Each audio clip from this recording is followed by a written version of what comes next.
नमस्कार। चलिए आज चलते हैं समय में पीछे, दक्षिण भारत के इतिहास के एक ऐसे सुनहरे दौर में जिसकी पूरी कहानी उसके शानदार साहित्य में धड़कती है। जी हाँ, हम बात कर रहे हैं संगम काल की। वो युग जिसने तमिल संस्कृति की वो नींव रखी जो आज भी इतनी मजबूती से खड़ी है।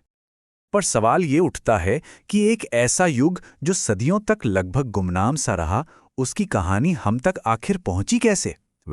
इसका जवाब सिर्फ एक शब्द में छुपा है, साहित्य। तो चलिए सबसे पहले इसी शब्द को समझते हैं, संगम। आखिर इसका मतलब क्या है? संगम का मतलब है एक सभा, एक काउंसिल। लेकिन ये कोई मामूली सभा नहीं थी। ये तमिल कवियों और विद्वानों की वो महान परिषद थी जिसे मदुरै के पांड्य राजाओं का शाही संरक्षण हासिल था, और इसी संगम के नाम पर इस पूरे युग का नाम पड़ा। तो ये दौर चला था लगभग 300 ईसा पूर्व से लेकर 300 ईस्वी तक।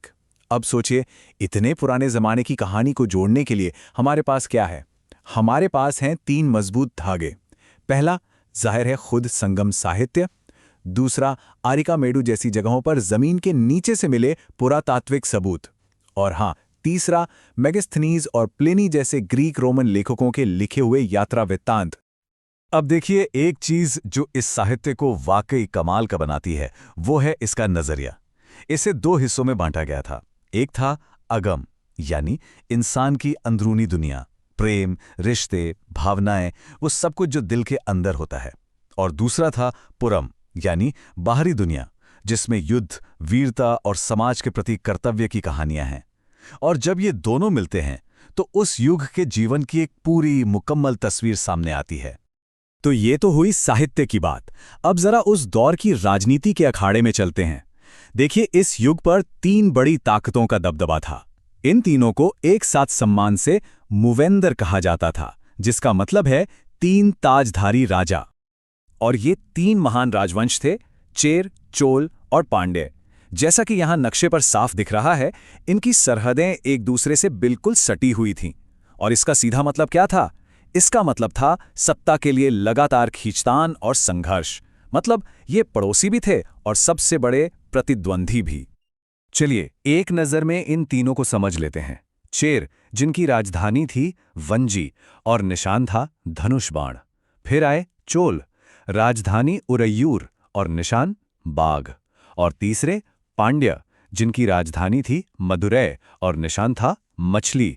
और हां, एक चीज और गौर करने वाली है, इनके बंदरगाह। यही वो गेटवे थे जहां से इनका व्यापार पूरी दुनिया में फैलता था। तो सबसे पहले बात करते हैं चेरों की। इनका शासन था आज के केरल और तमिलनाडु के कुछ हिस्सों पर। मालाबार तट पर इनके दबदबे का मतलब था कि समुद्र पर इनका राज था। इनकी नेवी और इनका ट्रेड दोनों ही बेमिसाल थे। इनके एक बहुत ही महान राजा हुए सेनगुत्तुवन, जिन्हें भला चेर भी कहा जाता था। और उनकी सोच सिर्फ दक्षिण तक ही सीमित नहीं थी। उन्होंने उत्तर भारत तक सैन्य अभियान चलाए और रोम के साथ तो इतने जबरदस्त व्यापारिक रिश्ते बनाए कि कहा जाता है कि रोमन सिक्के दक्षिण भारत में पानी की तरह बहते थे। अच्छा, चेरों के बाद अब बढ़ते हैं चोलों की तरफ। कावेरी नदी के उपजाऊ डेल्टा पर राज करने वाले चोल अपनी जबरदस्त इंजीनियरिंग और अपनी शानदार सैन्य जीतों के लिए मशहूर थे। और जब भी चोलों की बात होती है तो राजा करिकाल का नाम सबसे पहले आता है। सोचिए जरा, उन्होंने अकेले ही 11 राजाओं के एक गठबंधन को वेणी के युद्ध में हरा दिया था। सिर्फ इतना ही नहीं, उन्होंने कावेरी नदी पर एक इतना विशाल बांध बनवाया कि वो आज भी इंजीनियरिंग का एक चमत्कार माना जाता है। और पुहार जैसे मशहूर बंदरगाह शहर की नींव भी उन्होंने ही रखी थी। और अब बात करते हैं इन 3 महाशक्तियों में से आखिरी, यानी पांड्यों की। पांड्यों की असली ताकत पता है क्या थी?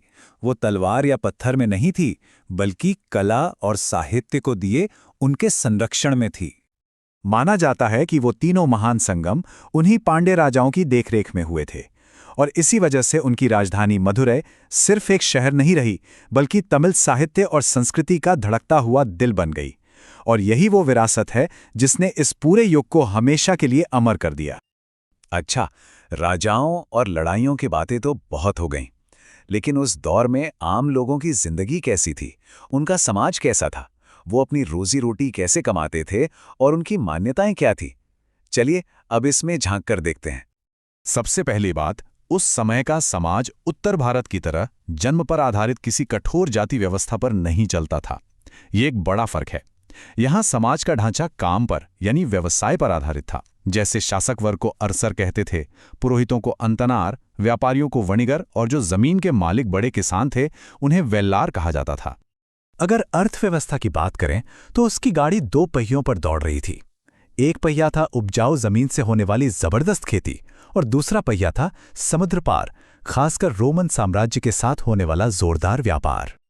और ये व्यापार कोई छोटा मोटा नहीं था। इसका अंदाजा आप इसी बात से लगा सकते हैं कि यहाँ से काली मिर्च, मोती और शानदार सूती कपड़े जैसी चीजें रोम भेजी जाती थी और बदले में वहां से क्या आता था? जहाज भर भर कर सोना, घोड़े और बढ़िया शराब। अरिकामेडू में जो हजारों रोमन सिक्के मिले हैं ना, वो इसी सुनहरे व्यापार की जीती जागती कहानी है।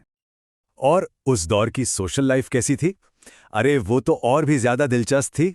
समाज में पढ़ी लिखी महिलाओं का सम्मान था, लव मैरिज को भी स्वीकृति मिली हुई थी और लोग अपने मनोरंजन के लिए डांस, म्यूजिक, पासे का खेल और यहां तक कि मुर्गों की लड़ाई जैसे शौक रखते थे।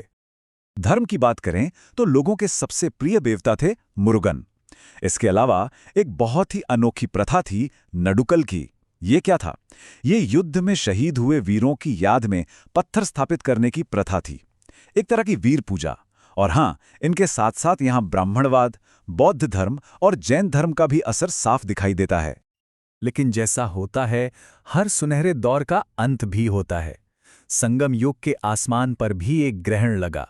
तो चलिए अब देखते हैं कि इस शानदार युग का अंत कैसे हुआ और ये अपने पीछे कैसी विरासत छोड़ गया।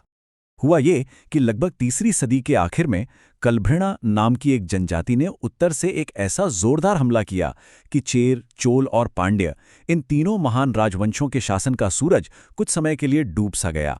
इस एक आक्रमण ने दक्षिण भारत का राजनीतिक नक्शा ही बदल कर रख दिया। कलभ्रों के इस शासनकाल को इतिहासकार अक्सर एक अंधकार युग या डार्क एज कहते हैं। पता है क्यों? क्योंकि इस दौर के बारे में हमें लगभग कोई भी ठोस जानकारी नहीं मिलती। ये आज भी एक बहुत बड़ी पहेली है कि आखिर ये कलभ्र कौन थे और उन्होंने अपने पीछे इतने कम निशान क्यों छोड़े। लेकिन, और ये सबसे जरूरी बात है, कि भले ही राजपाट खत्म हो गया पर संगम युग की आत्मा आज भी जिंदा है। कैसे? इसका साहित्य आज भी तमिल भाषा का सबसे अनमोल खजाना है। इसने आने वाले बड़े बड़े साम्राज्यों के लिए एक सांस्कृतिक नींव रखी और आज भी ये युग तमिल पहचान और गौरव का एक अटूट स्तंभ है। तो आखिर में हम यही कह सकते हैं कि संगम युग सिर्फ इतिहास का एक चैप्टर नहीं है, ये वो सांस्कृतिक नींव है, तमिल गौरव का वो मजबूत स्तंभ है जो समय की हर कसौटी पर खरा उतरा है।